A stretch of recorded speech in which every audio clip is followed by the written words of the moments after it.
चीन में मेरा वतन है, वहाँ के मुसलमान के अकायद और फ़िक़्ह हनफी में 99% चीन के मुसलमान अहले सुन्नत वल जमात हैं। इस वक्त चीन दुनिया में बहुत पावरफुल कंट्री है। आज हम तमाम मोबाइल्स यहाँ रखा हुआ वो लगभग 90% चीन का पैदावार है। मेरा मादरी ज़बान चाइनीज़ है। अब चीन के बारे में थोड़ा मैं जानकारी दे दूँ।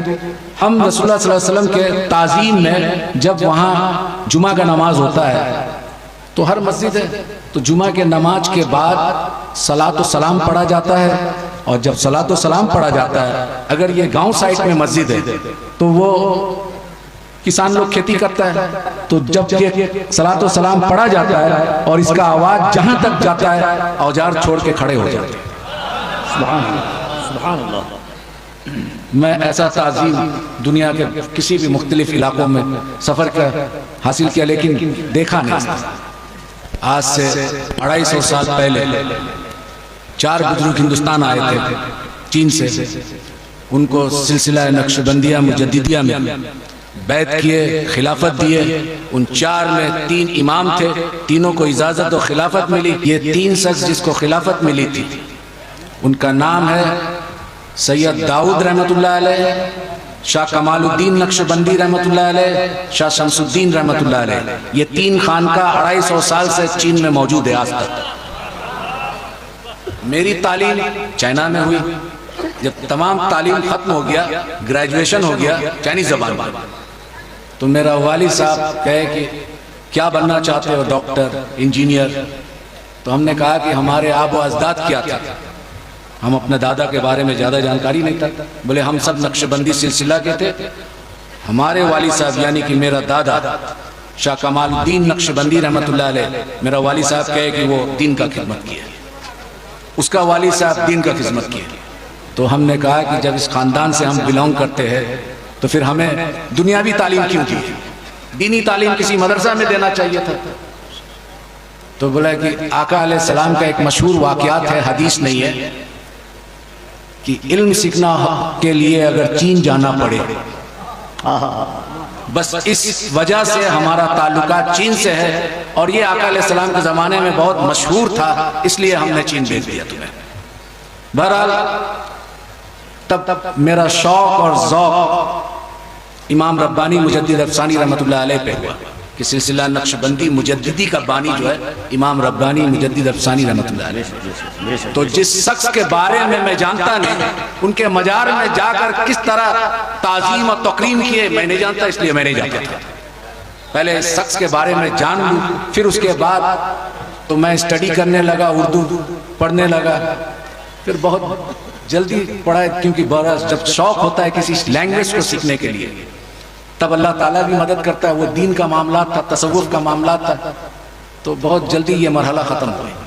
फिर बहुत सारे अरब ममालिक में मैं गया देखने के लिए, मिस्र, सूडान, इथोपिया, जितना अरब मुल्क है। फिर उसके बाद सेंट्रल एशिया गया, जितना 1991 में उज़्बेकिस्तान, किर्गिस्तान, सोवियत यूनियन टूटने के बाद इस हिस्सा में मुसलमान हनफी जा रहे हैं, अब तो तुर्की तक। जब दीनी तालीम पूरा मुकम्मल हो गई, अब ज़ौक़ और शौक़ व तसव्वुफ़ क्या है। और तसव्वुफ़ सीखने के लिए सबसे पहले आपको 2 चीज़ चाहिए। एक आपको कामिल मशाइख, जिसको हम पीर साहब कहते हैं। आज यहाँ एक बहुत बड़े पीर महबूब अली शाह रहमतुल्लाह अलैह यहाँ आज हम लोग को हाजिरी का नसीब हुआ। वो कौन शख्स थे, क्या थे जो दुनिया भूल नहीं पा रहा है? वो पूरी ज़िंदगी तसव्वुफ़ के बुजुर्ग थे। जब तसव्वुफ़ के बुजुर्ग सलूक की राह में कमालात हासिल कर लेते हैं तो अल्लाह ताला उनको अपना दोस्त बना लेता है और विलायत के नेमत से नवाज देता है। तो उन्हीं के एक ज़ौक़ और शौक़ और एक रूहानी निस्बत हमें यहाँ खींच के लेके आई। वो तबलीग जमात के 16 आदमी थे। आज तो तबलीग जमात चीन में बैंड है, वहाँ भी बैंड है। सिर्फ अगर चीन का सरकार इस्लाम को कबूल करता है तो वो बोलता है कि खानका के जैसा मुसलमान बनाओ जो मोहब्बत फैलाता है।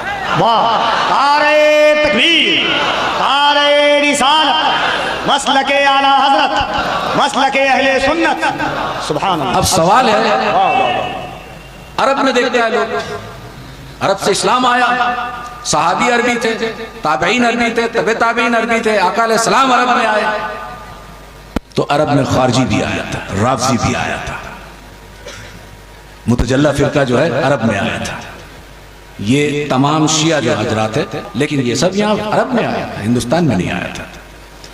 तो सवाल उठा, जब स्टडी किया तो ये लोग ज्यादा जो अहले सुन्नत से निकले, मेन स्ट्रीम अहले सुन्नत है, सवाद आजम, लेकिन इससे जो साखे निकला मुख्तलिफ फिरकों में बटा, वो तमाम के तमाम फिरका कुरान से दलाइल देते हैं। इमाम शाफी रहमतुल्लाह अलैह फरमाते हैं कि हम बिद्दती उम्मतियों से हदीस लेना बंद कर दिया। उम्मत में बदतरीन उम्मत वो है जो आका अलैहिस्सलाम की ताज़ीम के लिए दलील के कायल है, दलील ढूंढता है। आका अलैहिस्सलाम के ताज़ीम के लिए जो दलील मांगे वो इमाम शाफी के नजदीक बदतरीन उम्मत है।